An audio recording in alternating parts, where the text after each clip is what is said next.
Al di là del mare, per non dimenticare, al Teatro Bracco a Napoli, Letizia Cafiero.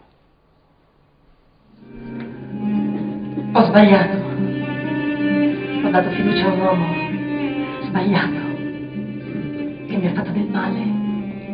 Storie di donne, 4 donne che hanno lottato contro il proprio destino per riaffermare nella società i valori di giustizia, legalità e rispetto. Al Teatro Bracco di Napoli fino al 2 dicembre, Al di là del mare, per non dimenticare, lavoro teatrale di Ciro Villano, Caterina De Santis e Gaetano Liguori.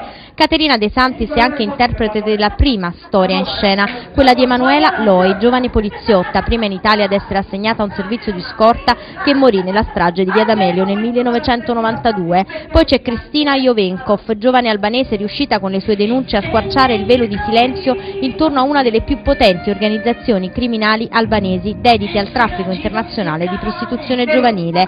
Maria Luongo, per anni vittima insieme con la figlia di violenze domestiche perpetrate dal marito, tanto brutali ed efferate da portarla alla decisione di ucciderlo. Infine Teresa Buonocore, la mamma coraggio napoletana uccisa per aver fatto arrestare il molestatore della figlia. Sullo sfondo il Mediterraneo, mare su cui le storie si affacciano e si intrecciano fino a fondersi in un unico grido di dolore.